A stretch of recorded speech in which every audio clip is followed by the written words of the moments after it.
എന്നാൽ ഇതേ സുല്ലമി ഔഷധ വ്യാപാരികളായ 2 SSFകാരുമായി നടത്തിയ സംവാദം വിസ്തൃതമാണ്.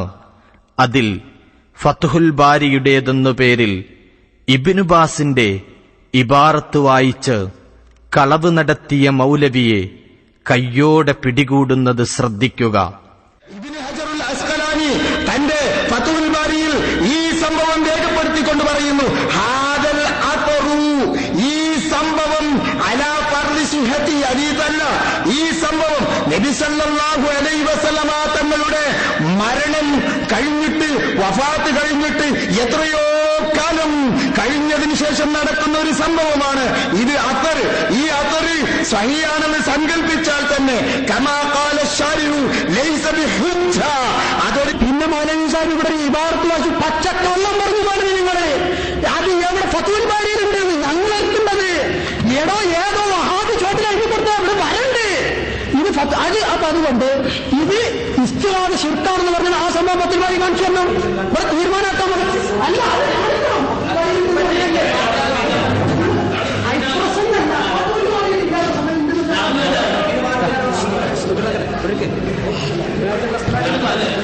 ഇബ്നു ഹജറുൽ അസ്ഖലാനി ഫത്ഹുൽ ബാരി പറഞ്ഞത് കള്ളത്തരം വായിച്ചു നിങ്ങള് പറഞ്ഞിട്ടില്ല. നിങ്ങൾ ഈ ഫത്ഹുൽ ബാരി എടുത്ത് ഈ കുട്ടികളുടെ നിങ്ങൾ താടി വെച്ച ആൾക്കാർ വന്നാണ് നോണ വായിക്കേ. അന്യ പറഞ്ഞത് ഇബ്നു ബാസ് പറഞ്ഞത് ഇത് ഫത്ഹുൽ ബാരി ഖിലാഫിന്റെതാ. അത് നിങ്ങൾ പറയണ്ടേ, നിങ്ങൾ ഫത്ഹുൽ ബാരി പറഞ്ഞത് ഫത്ഹുൽ ബാരി മോഡൽ നിങ്ങൾ പറഞ്ഞത് കളവ് പറഞ്ഞ് രക്ഷപ്പെടാൻ പറ്റുമോ? ഫത്ഹുൽ ബാരിന്റെ അടിയിൽ ഇതാ ഞാൻ പേരുണ്ട്, ഇതാരാ ഇമാമല്ലത്, ഇത് ഏതോ വഹാബി പോലെ അച്ചടിച്ചു വിട്ടതാണിത്. ഈ പറഞ്ഞ കിതാബ് ഫത്ഹുൽ ബാരി പേരന്റെ അടിയിൽ എഴുതിയതാണ്. അതുകൊണ്ട് ഈ നുണ പറഞ്ഞുകൊണ്ട് അത് സ്വന്തം സ്റ്റേജിൽ നടക്കുള്ളൂ. ഇല്ല മൗലവി, ഞാൻ ചോദിക്കുന്നു ഇസ്തിഹാദ് നടത്താൻ. കിതാബിൽ മാത്രമല്ല, മലയാള പുസ്തകത്തിൽ തന്നെ ഇവർ തിരിമറി നടത്തി. എടമുട്ടം സംവാദത്തിൽ സ്വന്തം മധ്യസ്ഥന്റെ വാക്കുകൾ കാറ്റിൽ പറത്തി തട്ടിപ്പു നടത്തുന്നത് സുന്നി നേതാക്കൾ തൊണ്ടിസഹിതം പിടികൂടുന്നത് നിങ്ങൾ നേരിൽ കാണുക. ഇതിലുണ്ട് ഇല്ലാന്ന് നിഷേധിക്കും. ഞാൻ വായിച്ചതിലില്ലാന്നുണ്ടോ? ഞാൻ വായിച്ചതിലില്ലേ? അതിനപ്പുറണ്ടോ അപ്പുറണ്ടോ? അത് നിങ്ങളാ തെളിയിക്കേണ്ടത്. അപ്പുറത്തും ഇപ്പുറത്തും എതിരുണ്ടെങ്കിൽ നിങ്ങൾ വായിക്കും, ഞങ്ങളല്ലേ വായിക്കണം. ഇപ്പറഞ്ഞത് അതിലുണ്ടോ? അപ്പുറം വായിക്കണം. അപ്പുറം വായിച്ച നടുവത്ത് ഇല്ലാതാവോ? നടുവത്ത് വായിച്ചാൽ നിൽക്കുകയെങ്കിൽ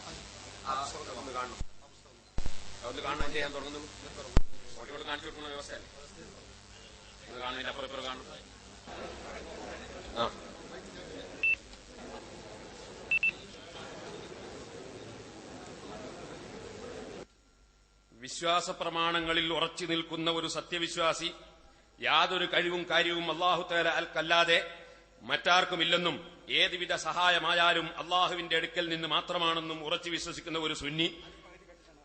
അതെ, നേരത്തെ വായിക്കുമ്പോൾ തീർത്തും വായിച്ചിട്ടില്ല. മറ്റൊരാൾക്ക് സുജൂദ് ചെയ്താൽ പോലും അത് ശിർക്കാവുകയില്ല. കർമ്മശാസ്ത്ര വീക്ഷണത്തിൽ അത് ഹറാമായേക്കാം. അതുകൊണ്ടാണല്ലോ അല്ലാഹു തആല ആദം നബിക്ക് സുജൂദ് ചെയ്യുവാൻ മലക്കുകളോട് കൽപ്പിച്ചത്. മലക്കുകളുടെ സുജൂദ് ശിർക്കല്ല. മലക്കുകളുടെ സുജൂദ് ശിർക്കാൻ നിങ്ങൾക്ക് വാദമുണ്ടോ? നിങ്ങളിങ്ങനെ മൂടി വെച്ച് വായിക്കൽ നിങ്ങൾ സാധാരണ പതിവാണ്, അതുകൊണ്ടാണ് വാങ്ങിയത്. നിങ്ങൾ ഈ മുജാഹിദ് എന്ന് പറഞ്ഞ ആശയം തന്നെ കളവാണ്. ദജ്ജാലൂന കദ്ദാബൂന യഅ്തൂനകും മിനൽ അഹാദീസി ബിമാ ലം തസ്മഉ അൻതും വലാ അബാഉകും. നിങ്ങളെ ഉപ്പാപ്പമാര് കേൾക്കാത്ത പുതിയ വർത്തമാനങ്ങളും കൊണ്ടുവരുന്നവർ കബളിപ്പിക്കുന്നവരാണ്, പച്ചക്കള്ളം പറയുന്നവരാണ് എന്ന് അല്ലാഹുവിന്റെ റസൂൽ പറഞ്ഞ് തെളിഞ്ഞിരിക്കുകയാണ്. ഇവിടെ ഈ ഇതുമായി ബന്ധപ്പെട്ട കാര്യങ്ങൾ എന്താണെന്ന് നോക്കിയിട്ട് അത് വായിക്കട്ടെ. നമ്മൾ ഏതാണെങ്കിലും എന്റെ സമയമാണ്. ആളുകൾ ശ്രദ്ധിക്കാൻ അവസരം കൊടുക്കണം. സമയം ഈ ലേഖനം ആദ്യം മുതൽ അവസാനം വരെ നിങ്ങൾ വായിച്ചോളി. എനിക്കത് വായിക്കേണ്ട ആവശ്യമില്ല. നിങ്ങളെ ലേഖനം മുഴുവൻ വായിക്കാൻ എന്റെ പണി. അത് ഞാൻ വായിക്കേണ്ടത് വായിക്കും. കളവ് പറയാനായി വഹാബികൾ വീണ്ടും സംവാദത്തിനെത്തി.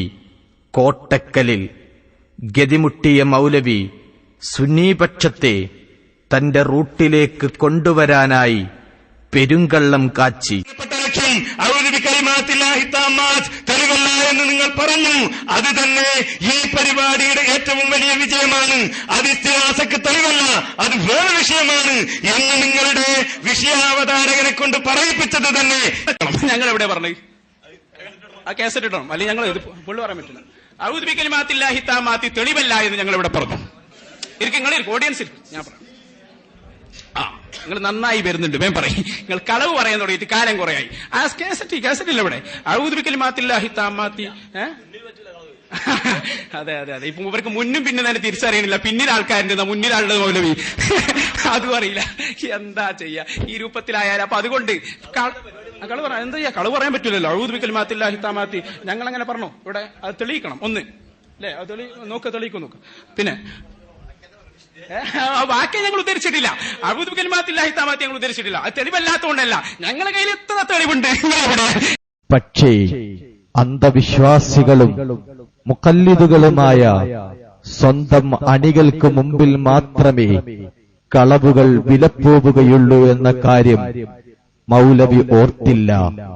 കളവ് കയ്യോടെ പിടികൂടുന്ന രംഗങ്ങൾ നിങ്ങളൊന്ന് കാണുക.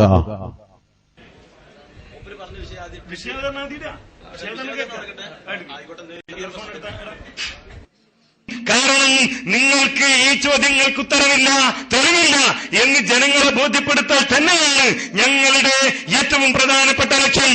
ഔദു ബികലിമാത്തില്ലാഹി താമ്മാത്ത് തെളിവല്ല എന്ന് നിങ്ങൾ പറഞ്ഞു. അത് തന്നെ ഈ പരിപാടിയുടെ ഏറ്റവും വലിയ വിജയമാണ്. അത് ഇസ്തിഹാസക്ക് തെളിവല്ല, അത് വേറെ വിഷയമാണ് എന്ന് നിങ്ങളുടെ വിഷയാവതാരകനെ കൊണ്ട് പറയിപ്പിച്ചത് തന്നെ ഇവിടെ കിട്ടുന്ന ആഖിറത്തിലെ. വിശുദ്ധ ഖുർആനിൽ അങ്ങനെ പറഞ്ഞിട്ടില്ല, ഹദീസിൽ അങ്ങനെ പറഞ്ഞിട്ടില്ല. പണ്ഡിതന്മാർ ആരും പറഞ്ഞത് ആകെ ഒരു യസ്തഈദു എന്നൊരു ഇബാറത്ത് മാത്രമാണ് നിങ്ങൾ ഉദ്ധരിച്ചത്. യസ്തഈദു പറഞ്ഞ സഹായം ചോദിക്കാൻ പാടില്ല. യസ്തഈദ് സഹായം ചോദിക്കാറില്ല. എന്താ വഫാത്തായ നബിയോട് സഹായം ചോദിക്കാന്ന, അതല്ല അഭൗതികമായ ചോദിക്കാന്ന. യസ്തഈദു എന്ന് പറഞ്ഞാൽ അഭൗതികമായ നിനക്ക് സഹായം ചോദിക്കാനാണ്. അതാണ് നിങ്ങൾക്ക് കിട്ടേണ്ടത്. അല്ലാതെ സഹായം ചോദിക്കാൻ നിങ്ങൾക്ക് അഭിപ്രായമാണോ തീരെ സഹായം ചോദിക്കാൻ പാടില്ല എന്ന്? പിന്നെ എന്താ അടിസ്ഥാനപരമായ സഹായം ചോദിക്കാൻ പാടില്ല എന്നാണോ? അത് എല്ലാവർക്കും അഭിപ്രായമുള്ള സംഗതിയാ, അതിലിവിടെ തർക്കമില്ല. അൽഹംദുലില്ലാഹ്, ഈ സംവാദം അഹ്ലുസുന്നത്തി വൽ ജമാഅയുടെ ചരിത്രത്തിൽ പുതിയ നായികക്കല്ലായി മാറിയിരിക്കുകയാണ്. നമ്മുടെ മൗലവിമാർ എങ്ങനെയാണ് കളവ് പറയുക എന്നത് അതിന്റെ തൊണ്ടി സഹിതം പിടിച്ചിരിക്കുന്നു. അതുകൊണ്ട് തന്നെ ഇനി കേരളത്തിലെ ജനങ്ങൾ മൗലവിമാരെങ്ങനെ കളവ് പറയുമെന്നത് അന്വേഷിച്ച് നടക്കേണ്ടതില്ല. കോട്ടക്കൽ സംവാദത്തിന്റെ സീഡി കണ്ടാൽ നിങ്ങൾക്കത് തിരിയും എന്നാണ് ഞങ്ങൾക്ക് പറയാനുള്ളത്. ഇൻഷാ ചരിത്രത്തിൽ നിന്നും പാഠമുൾക്കൊള്ളാത്ത മൗലവിമാർ ആലുവയിലും സംവാദത്തിനെത്തി. നുണയുടെ രാജാക്കന്മാർ കളവുകളുടെ കെട്ടഴിച്ചു. ഒരു പെരുങ്കള്ളത്തോടെ അത് പര്യവസാനിച്ചു. തുടർന്ന് കരും നുണ വെളുപ്പിക്കാൻ കളവുകളുടെ പ്രളയമായിരുന്നു. സ്റ്റേജിലും പേജിലും നെറ്റിലും കളവുകൾ മാത്രം. വഹാബികളുടെ തെരഞ്ഞെടുത്ത ആലുവ നുണകൾ അനാവരണം ചെയ്യപ്പെടുകയാണിവിടെ. വഹാബികൾ ശിർക്കിന്റെ ഗൗരവം കുറച്ചു എന്ന് വഹാബി മാസിക ഉദ്ധരിച്ച് വിഷയാവതരണത്തിൽ പറഞ്ഞത് മൗലവിക്ക് ശരിക്കും പൊള്ളി. എന്നാൽ ചില ആളുകൾ ഇപ്പോ ശിർക്കിന്റെ ഗൗരവം കുറക്കുവാൻ വേണ്ടി ശ്രമിക്കുന്നതായി നമുക്ക് കാണാൻ സാധിക്കുന്നു. ഈ വേദിയിലിരിക്കുന്ന ഒരാൾ തന്നെ എഴുതിയ ഒരു ലേഖനത്തിൽ പറയുന്നത് എന്താ? അമുസ്ലിമായ ഒരാൾ ശിർക്ക് ചെയ്താൽ അയാൾ ഷഹാദത്ത് ചൊല്ലി ഇസ്ലാമിലേക്ക് കടന്നു വരണമെങ്കിൽ മാത്രമേ അയാളുടെ ആ പാപം അത് പൊറുക്കപ്പെടുകയുള്ളൂ. എന്നാൽ മുസ്ലിമായ ഒരാൾ ശിർക്ക് ചെയ്താലോ, മുസ്ലിമായ ഒരാൾ ശിർക്ക് ചെയ്താൽ അള്ളാഹുലേക്ക് ഖേദിച്ചു മടങ്ങിയാൽ മതി, ഷഹാദത്ത് ചൊല്ലി ഇസ്ലാമിലേക്ക് വീണ്ടും പ്രവേശിക്കേണ്ടതില്ല എന്ന് ധ്വനിപ്പിക്കുന്ന രൂപത്തിൽ അദ്ദേഹം വ്യക്തമായി എഴുതുകയുണ്ടായി. യഥാർത്ഥത്തിൽ ശിർക്ക് എന്ന് പറഞ്ഞാൽ ഇസ്ലാമിൽ നിന്ന് പുറത്തു പോകുന്ന ഒരു കാര്യമാണ്. അത് ചെയ്താൽ വീണ്ടും അഷ്ഹദു അല്ലാ ഇലാഹ ഇല്ലല്ലാഹ് വ അന്ന മുഹമ്മദ് റസൂലുള്ളാഹി എന്ന് പറഞ്ഞ് ഇസ്ലാമിലേക്ക് തിരിച്ചു വരേണ്ടതാണ് എന്നാണല്ലോ നാം പഠിച്ചിട്ടുള്ളത്. അത് നിഷേധിക്കുന്നത് കാണുക. കാക്കകാരണവന്മാരെ മുശിരിക്കാക്കി കളയുന്നു എന്ന് പറഞ്ഞ് ശിർക്കല്ലാത്തത് ശിർക്കാണെന്ന് പറയുന്നു എന്ന് ആരോപണം ഉന്നയിച്ച ആളുകൾക്ക് ഇവിടെ വന്നപ്പോ മറന്നുപോയി. ഇപ്പൊ പറയുന്നത് എന്താണ്? മുജാഹിദുകൾ ശിർക്കിന്റെ ഗൗരവം വളരെ കുറച്ചു കളയുന്നു എന്നാണ്. എല്ലാവർക്കും മനസ്സിലാകുന്ന കാര്യമാണത്. ശിർക്ക് ചെയ്ത മുസ്ലിം ഷഹാദത്തു ചൊല്ലേണ്ടതില്ലെന്ന് പറഞ്ഞവർ ഷിർക്കിന്റെ ഗൗരവം കുറച്ചില്ലെന്നോ